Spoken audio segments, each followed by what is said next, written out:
All right, we're back for another Friday Financial Wrap-Up with Mr. Michael Zuber. How are you, Michael? Man, I'm doing really well. Every day is Saturday. I look forward to this conversation each and every week. So let's get to it. Show us the merch real quick. What is that on your arm? I see that logo. I see the one rental at a time on the arm. Yeah, inflation, baby. That's gonna make us rich. Show the sleeve though. I like how the other side, the other one. Yeah, the one on the sleeve is a nice touch. Yeah, my favorite part of this shirt is actually on the back, right above the waist. It says one rental at a time. It's the only shirt I have with something on the back, so it was pretty cool. I love it. Let's get into the show. So this is June the 13th, 2025. Let's get right into it. World War III? What the hell is going on? The world is melting down. Yeah, it's like if it's not one thing or another. Obviously, it's World War III is something we all hope doesn't happen. But obviously, there was a strike with Israel striking Iran yesterday. Threats of Iran, countering that with strikes on Israel and United States assets. Historically speaking, Iran and China are friendly. Iran and Russia are friendly. Right. So, all of us should be hoping and praying that this doesn't domino. Right. I think it was what was it? World War I that was started by the assassination of King Ferdinand. And it was really a non-event on the grand scale. But because the two sides had friends of friends and each friend was bigger than the other one, it dragged the world into what was called World War I. So obviously not something that's highly likely, I would hope. But unfortunately, it's a non-zero event. We have to ask ourselves this morning. So we've already seen some ramifications. I don't know if you guys have checked oil today, but oil last time I checked was up $10, something like that. Which is, again, folks, remember, President Trump wanted to do two things. He wanted oil lower and 10-year note lower. Well, he's not getting lower oil today. It's up $10 or 10%, something like that. And we're going to have to watch for this. Obviously, this is a snapback. Saudi Arabia could step in tomorrow and say, hey, we're going to open the tap. Everything's good. But, it's just if it's not one thing, it's another. And if this sticks around for a while, like if this pop sticks around for a while, it will be inflationary because oil is in everything. Yeah. Oil is in everything. I'm going to ask you toward the end of the show about the bond market. We'll save that. We'll tease that because the bond market is what makes the 30-year mortgage. We'll wait and talk about that at the end. Let's talk about the inflation. CPI, PPI, what happened? Yeah, so, there's really two stories with these reports. We'll give you the positive first. Again, each inflation reading, you get four numbers. You get headline core, and then you get month on month, and you get year on year. So every inflation report, we get four. So in the last week, we had two reports or 8 readings, right? So 7 of the 8 readings were better than expected, some of them by significant accounts. And the one that was not better matched expectations. So there was no miss to the upside. So, at the surface level, where's inflation, right? Tariff inflation hasn't shown up. We've seen service-based inflation go down. Shelter inflation is still the largest component of CPI, and we all know that is inaccurate. Inflation report by the Atlanta Fed has it at below 2%, I think 1.93. So by all accounts, as of yet, inflation is not showing up because of tariffs. Obviously, we should wait one more month to see.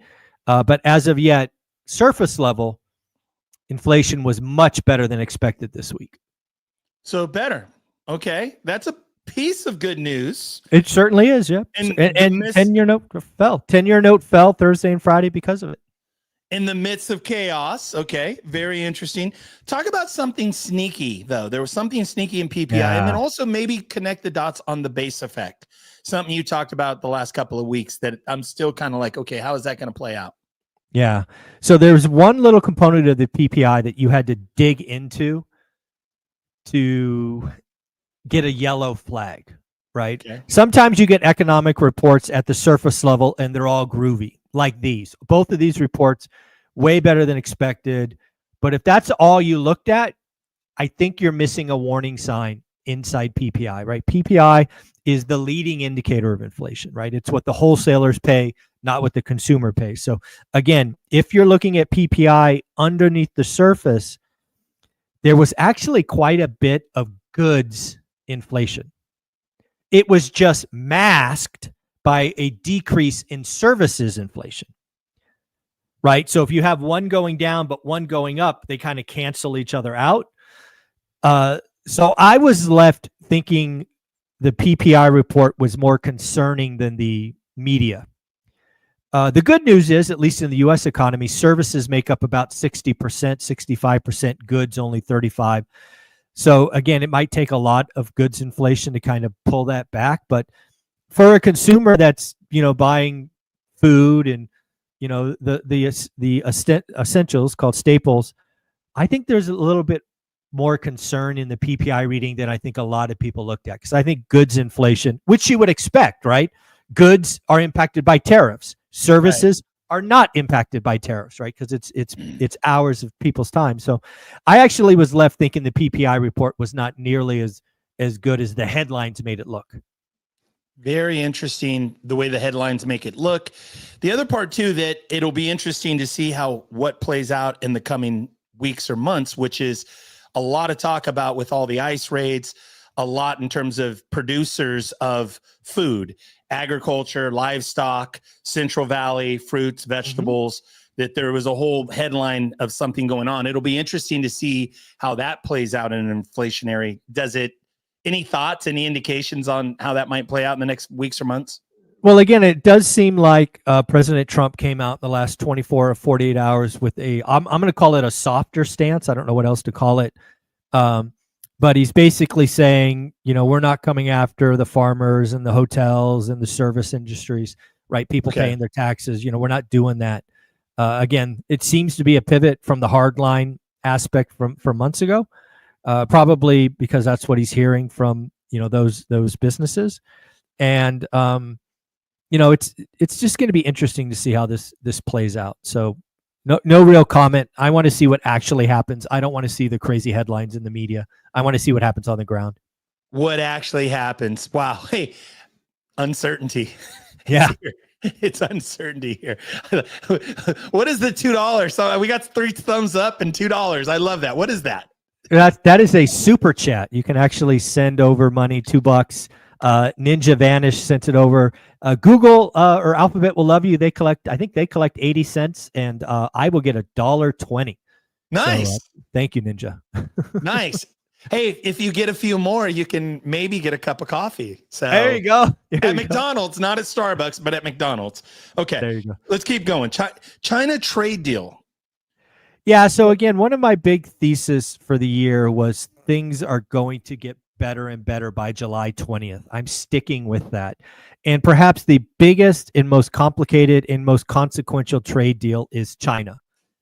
Earlier this week, I think it was Tuesday, the administration came out and essentially said, done deal, done deal, done deal. But now it's Friday.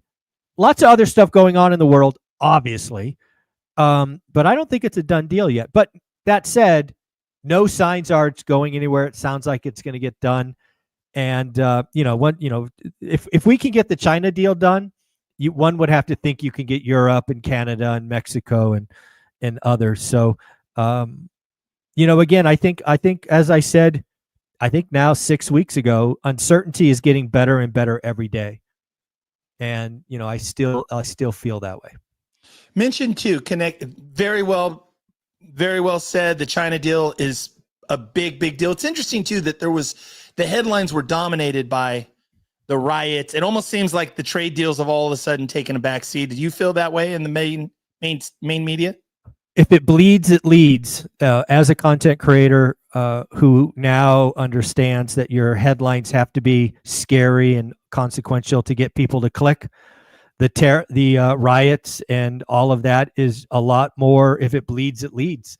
Yeah. A complex tariff deal, which will certainly be consequential to both economies for decades to come, is not sexy. Doesn't get people to click. It's not emotional. So yeah, I mean, if you guys haven't figured out now, traditional media is toast. Yeah. traditional media is toast. And if why am I drawing a blank on his name? If the guy over Health and Human, whatever that is, health gets Kennedy? Kennedy gets pharmaceuticals off our TV ads, Oh, they're yeah. done, right? Pharmaceutical makes up like 40% of the ad spend. So if we get that stuff off our TV, which, oh, by the way, other countries don't allow that, I think traditional media is toast. Wow. That is a big one, right? Like you don't see cigarette ads anymore. Let's get the pharmaceuticals back into the pharmacy and back in the doctor's hands as needed, right? Exactly. Very interesting. Okay, let's keep going. Other trade deals. And then also, too, I want to connect the dots also on why July the 20th. I just like making calls, and then I like staying to them. I'm not like your traditional guy who changes his opinion every time the wind blows. I made a call on January 20th, so that was Inauguration Day, that all of us should buckle up because it was going to be chaotic. That turned out to be an amazing call, right? I had no idea what was coming, but I'm going to stick with that because, again, July 20th is exactly 6 months. And the reason I always said 6 months is after July 20th, you're going to see the administration get really focused on the midterms. So they were going to do everything they had to do that was chaotic, that would cause pain, that would be a negative headline. They wanted to do that early and fast because they want everything to be positive, positive, positive heading into the second half of this year and all of next year because they can't lose the House and the Senate, which they will. They'll lose them both.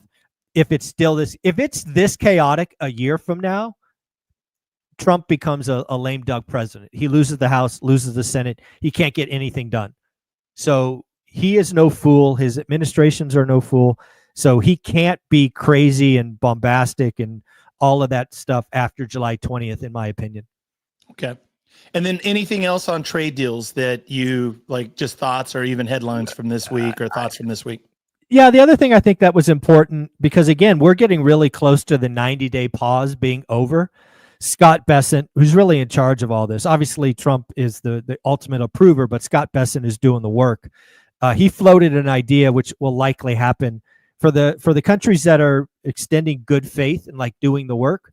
They'll just extend it again. They'll get another 90 days, right? They don't want some artificial time clock because again, negotiating complex trade deals, it's probably a lot harder than all of us think. So an extra 30, an extra 45 days for countries that are negotiating in good faith makes sense. And of course, back to my earlier point, leads to uncertainty getting better and better and better. Time will tell. A lot going on for this summer season here. Let's talk about weekly unemployment. What were the numbers? Yeah. What's your take? So this is something we look at each and every week on the channel. And for the longest time, it was been a nothing burger. But now we've had 4 weeks in a row with it increasing. And it's now getting dangerously close to 250,000. This is a trend that I said we'd have to watch out for. And even worse and more damaging, we've got continuous claims now at 1.95, a cycle high. And very soon, could be this week, could be next week, going over 2 million. And as I've said for years now, this cycle is going to be about duration, not the unemployment rate. The unemployment rate may never get above 6, but we could have 3.2 million people on unemployment, which just means it's harder and harder to find jobs. Okay, so job market, obviously something that we always pay attention to. Seems more significant right now based on the direction or the influence to the Fed. Is that based on the rate? Yeah, there's no question. Again, earlier conversation, inflation appears to be getting better, although there's that sneaky part of PPI. But the job market is clearly getting weaker and weaker. And I'll actually say it right here, I think, for the first time. So there's a Fed meeting next week, which we'll call June. There's another Fed meeting in July. And then the next meeting is September, right? So August, they have what's called Jackson Hole. I want to say right here, right now, that I think there's a very good chance. No, I shouldn't say very good. Let's call it a good chance. Let's call it 30% that we have an emergency rate cut in August. Interesting. Wow. Yeah. Yeah. That's your Right now, I'm leaning that way. And the reason I'm leaning that way is, again, if inflation proves to be not as bad as people are thinking with tariffs, right? I.e., companies eat margin, and the job market breaks as it appears to be breaking, there's no time between now and Wednesday to get a rate cut. No chance. Zero. yeah. July is also probably too soon. But by the time you get to August in Jackson Hole, we could be in a completely different. I mean, we could be at 300,000 unemployed. We could be at 2.6 continuing claims, 2.6 million. I mean, we could be an entirely different picture. So, I don't think anybody's talking emergency rate cut, but I'll throw that out right now. Watch for one in August. Watch for one in August. Also, too, Michael, how do we apply? You and I apply for a press credentials so we can go to Jackson Hole. You and I, we'll go on our own dime, but we should go to Jackson Hole and get to cover it. What do you think? How do we do that? No, thank you. Let's go to Jackson Hole, bro. It'll be yeah. Yeah, no, I've been there. I've been to Jackson Hole. Jackson Hole is a beautiful place. I can only imagine. Yeah, I can only imagine all those bankers running around. Oh my God. It'd be crazy. Yeah, and then here we are. We show up in our t-shirts and gym clothes, and we're doing our podcast. All right. Well, hey, if you're down, I'm down. Let's go. But I think we research it. What do you think? I think No, we should. Let's give it a research shot. Let's see. Yeah, why not? Why not? There you go. I'm going to figure out after this. I'm going to go on. Google how to put in the request. Yeah. Well, let's give a shout out to Angel. Angel, I talked to Angel last week. He actually basically doing what we said. He almost had a seller accept a 2% owner carry. So again, folks, remember, buyer's market, right? Disrespectful offers, ask for seller carries.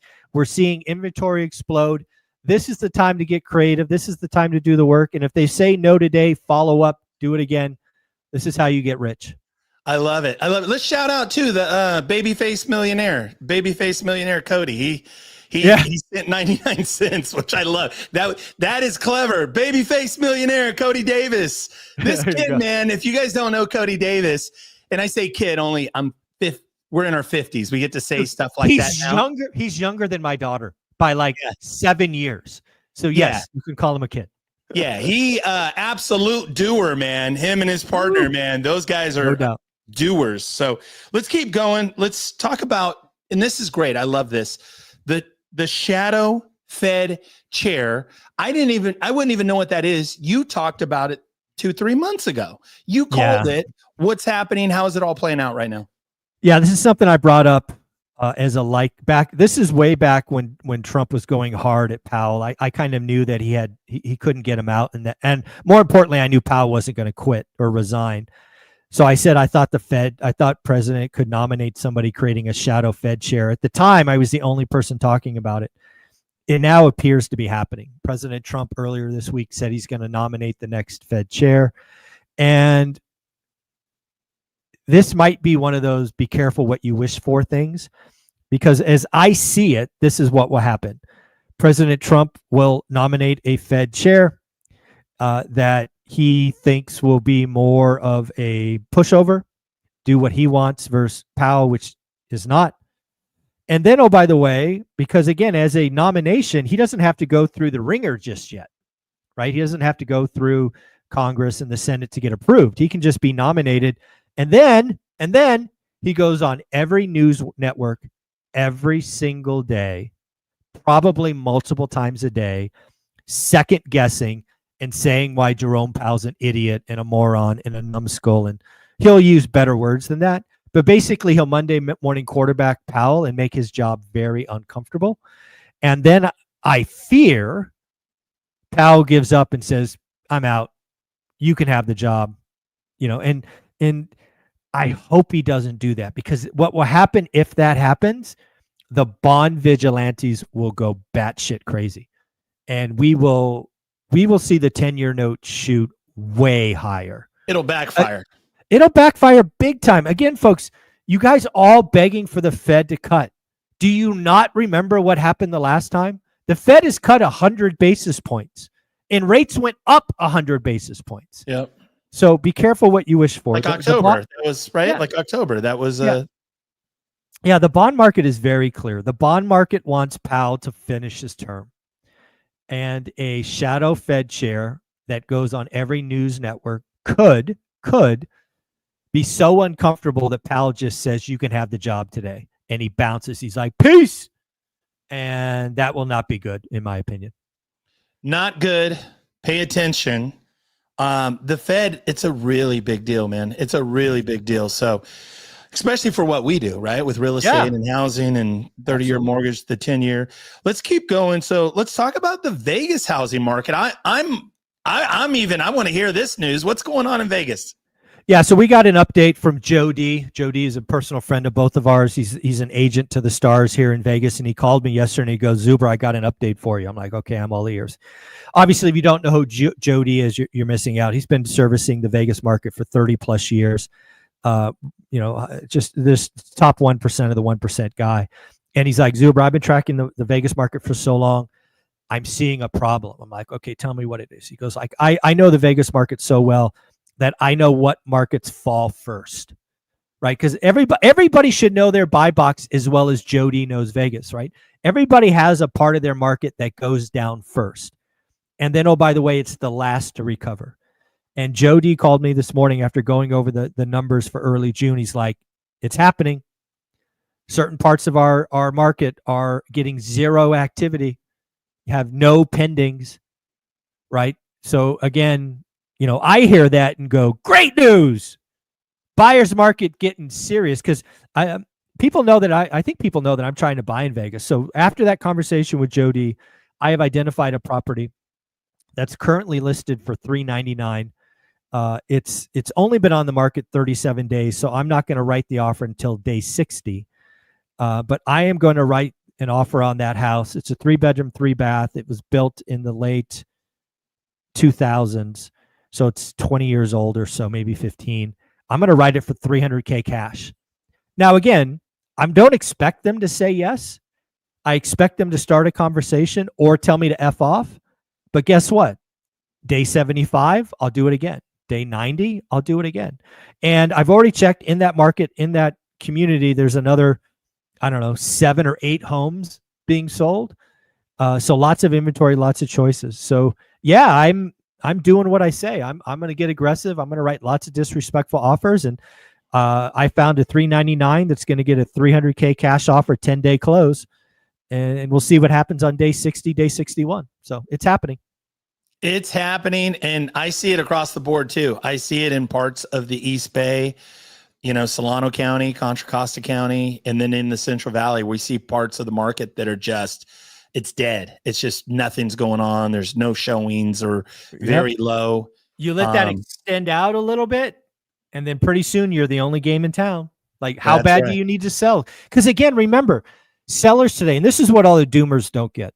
We have record listings are up, no doubt, but you have to separate want to sell from need to sell. Yeah. Right? The want to sell, they're just going to take it off the market.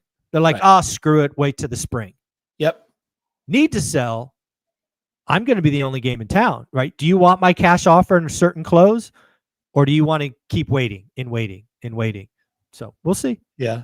And there's another factor, and I love that, Michael. There's another factor too that I was talking with a coaching group is that, when somebody bought it in 2003 and they paid 200 and now after repair value is 600, it's easy for them to go 599, 550. Oh, okay, I'll sell it for 425, for a cash deal. So there's absolutely those deals out there. So let's keep going. I know we're going to talk about school for a moment, but I want to just ask you one last thing about the bond market, World War III. Based on what happened, I want to come back to what we started with. If we continue to see the headlines, Israel, Iran, World War III, fear mongering, and we see this escalate slowly or rapidly, what happens to the bond market? Also, consumer sentiment. What are you seeing this week? And then where do we go from here, consumer sentiment? Yeah, so the first thing for you to know, Ty, is my 8 o'clock got canceled, so we don't need to rush this wrap up, so we can take our time. Yeah, perfect. So first thing to note about what's happening in the bond market is if you really pay attention, you should be a little surprised Because if you rewind the clock to past confrontations, what would have happened in the bond market this morning is the 10-year note, the rate would have gone down substantially. And it's not. However, if you look at where the flows are going, gold is ripping. Gold and silver are whipping. And again, I think this is just part of the changing landscape. After Liberation Day, we saw a lot of countries reevaluate their orientation to US-based assets. And I think this is just another example that the marginal investment dollar is not going to the US. It's going to something else like gold or silver. Yeah, so when I looked at the 10-year note this morning, it is down, but it's not meaningfully down. It's not, threat of World War III down. But gold is up. So I think the flows are going somewhere else, which is, again, very, very telling. And frankly, can be the start of bigger and bigger problems, months and months and years from now. Do you believe that that's based on the uncertainty of the current economic environment in the U.S. or instability in the dollar? Or is it that countries or in foreign investment, they're just looking for diversification, and that just seems to be more of a theme in this current 2025, investing economy? I honestly think the shock and awe of Liberation Day was bigger and poorly communicated and poorly executed. And if you're an outside investor, it's probably prudent. And certainly if you're a money manager, it's very prudent to go, you know what? I used to have 80% of my dollars based in US assets. I'm going to take that back to 70 or 65. Again, they're not going to zero. I'm not trying to make it sound like they're going to zero. I'm just trying to say that marginal investment dollar, it's going to go somewhere else. And frankly, as an investor, I can't blame them. They were probably fat, dumb, and happy and lazy, just piling it all into treasuries. And we did something that made them question that. And they're like, nope, I'm going to dabble a little bit in Europe. I'm going to put some over here in, Australia. And I think it's, if you think as an outsider, it's probably a prudent play. Yeah. But it's a real play, and it will have real consequences. Thank God we got you, Michael. Talk about consumer sentiment. What's going on? Where do you see the consumer today? Are things, because we have the riot to focus on versus tariffs and an unstable, weird economy, uncertain economy? What is the consumer doing? How do you see the consumer playing into all this? Yeah, so we got consumer sentiment report this morning. Let's make it very clear. This data was collected pre-riots and obviously Israel, Iran. So we'll talk about that first, and then we'll go to the second step, like what happens next. Again, something I brought to this channel 6 weeks ago is I thought the world was getting better and uncertainty was getting better and better. And the April numbers for consumer sentiment were horrible, like record low, horrible. I think it was the second lowest reading on record. It was worse than 9/11. It was worse than the .com. It was worse than I think it was second only to the pandemic, the depths of the pandemic. So it was really, really bad is what I'm trying to say. Okay. And sure enough, snapped back in a big way, went up 15, 16% in a single month. All the indicators are better. So the consumer, until the riots, until, Israel, Iran, clearly in a better mood. It'll be interesting to see if that transitions, because again, I think the most important economic metric over the last 4 weeks was the personal savings rate. The personal savings rate in April went from a traditional 0.4, 0.5% to 4.6. That was just the clearest sign ever that I got it right, that the consumer was sitting on their wallet. Yep. We'll see what happens, right? We're going to get that savings rate in another week or so, I think 10 days. So we'll see if we're still at 4.6 or if we're right back to the below 1% savings rate. Because that's the real thing. One of the things you have to realize is a retail sales savings rate, that's hard data. Sentiment is a soft data. But yeah, clearly consumers are in a much, much better mood than 4 weeks ago. Now, what the impact will be because of all this other noise, it'll be telling next month. But traditionally speaking, again, historically, I'm hearing from lots of people in Southern California about business interruption and events cancellations and all of those things. They can't conduct business. Like Highway 101 is shut down because there's rocks and debris all over the world, all over it. So there's clearly going to be disruptions in SoCal, but that's very regional. It seems like most of the rest of the country hasn't let it spiraled into a movie scene, right? They're taking care of the problems. But yeah, it's going to be interesting to see how consumers react to this. I'm going to guess big picture non-event, but lots of things can go bad between now and next week, so we have to pay attention. I'll keep my seatbelt on. We will definitely pay attention. How do you see going back? I feel like you've nailed it. I didn't look at exact data, but you called for in the beginning of the year, the end of 24, you called for an average 7% in terms of the 30-year mortgage. You said higher for longer, which was kind of a theme we had on this show, at least for felt like all of last year. How do you see the 30-year mortgage playing out over the next 3 to 6 months now? Like based on where we're at today, just if you had to guess. Yeah, I think we're going to come in between 6, 8, and 7 on an average basis. I gave up the average 7%, I think about a month ago, maybe 6 weeks ago. I think I'm going to be close.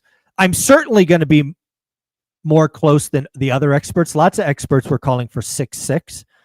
I just don't think we're going to average 7 for the year. I think it'll be really close, but I don't think it'll have a 7 handle on it, in the grand scheme. But damn, and I got really close, I think. And can realtors, investor, fixer, flippers, I mean, in terms of forecasting, if I'm looking at the next 30, 60, 120 days, probably the rates we're at today are probably the best way to underwrite. We're not going to see rates move to 6.5. And no, there's I don't no think so. sign of that. There's nothing indicating anything like that. Yeah, let's just hope we don't get 6.5 this year, because if we got 6.5 this year, something bad broke. Black Swan event, which we've mentioned, which Iran, Israel, that's kind of, be, hopefully that de-escalates. Yeah, hopefully that de-escalates. Again, also, we could get a horrible job market. We could suddenly have mass layoffs everywhere. I mean, a 6.5, or even a 6% mortgage rate this year is not impossible. Just a lot of bad shit has to happen, and a lot of people have to get hurt. At this point, what I'm telling agents and mortgage brokers is, sorry, I told you in January, 2025 is going to be that last hard year, but great news, it's about half over, right? You're almost halfway done. Let's get to 2027 or 2026, excuse me, and see what happens. Great news. Tequila's on sale. Okay. Exactly. So, actually, it's not on sale, but let's talk about what is on sale. The school community. Yeah. $20 a month, 67 pennies a day, folks. This is ridiculous. You will spend $20 today probably buying coffee and a bagel today, or coffee and a croissant, or a cookie, or whatever. Like you'll easily blow $20 at some point today or tomorrow. Talk about school community. Yeah, what I would tell you is I'm becoming comfortable saying the following. One rental at a time school community is where wealth builders go to grow and network. Yeah. There is no other community out there with like-minded individuals looking to take steps to build true wealth. And the community is active. There's nearly 400 other people being active, going the same direction, networking. We've got 7 different accountability groups and masterminds, from the ladies of ORAT to out-of-state investing to multifamily to real estate agents, and on and on and on. Thousands of dollars in education. Plus, I go live every Sunday. I'm not traveling. This Sunday, we've got the one and only Dan Bird coming on. We're going to talk stocks and mutual funds and all these other things. Bring your stocks, bring your questions. He'll go through them. Last week we had the 3 amigos for 2 hours, and sometimes we can publish on YouTube. Last week we couldn't because we got very specific on people's portfolios and whatnot, so we kept it private. If you want to be a part of this, you want to ask questions, there is no better way. And again, I want to highlight, of all the stuff we give away in school, the fact that you could be in a wealth building community, network and grow with other like-minded individuals, that's why it's worth $20 right there. Because most of us, myself included, I had nobody to lean on. When I got started, none of my friends, none of my family did this. I'm giving you a platform for 67 pennies a day that you can go get your new friend network. It's just no better place to be. Yeah. So good. And I'll say that even like this Sunday with the stock market with Dan, like what's great about that is that, you know, again, if you have kids and you have like some kind of retirement accounts, I know everybody has something to do with stock markets. And even if nothing else, you want to know what the market's doing, because that has a lot to do with liquidity, consumers, how people are going to buy and sell real estate. So really, really good. I love the diversification and having Dan on. He's a really sharp cat. So I love that. Michael, $20 a month. And then just to be really clear, you're doing Sundays every Sunday. I'm not traveling. Yep. You're not traveling. And the beauty is this: you can come on and ask Michael questions. Any question. You get coaching. And here's the thing. It's interesting. Most people get on, they kind of just sit back and listen. But if you have stuff that you want to ask Michael about, hey, I'm looking to go to Tennessee, I'm looking to go to Gary, Indiana, or I'm looking to buy in Texas, or is there any opportunities left in California or in Seattle or whatever market you're in, you can ask questions one-to-one with Michael. Michael, anything else on school that you want to highlight? No, and again, it's a free platform. You don't have to ask real estate. I've done lots of amazing things in my life. You can ask about, being breaking into sales, how I moved from an introvert to an extrovert. My health journey has been amazing. I'm now down officially 30 pounds, which is actually 35 pounds of fat, added 7 pounds of muscle, something like that. Building a brand that did over $1.5 million from nothing, no employees, no marketing. We've done a lot of crazy things here, and I'm game to talk about it all. I'm an open book and want people to be successful. I love it. Michael, have a great weekend. Well deserved. Thank you for all that you do. Thank you, buddy.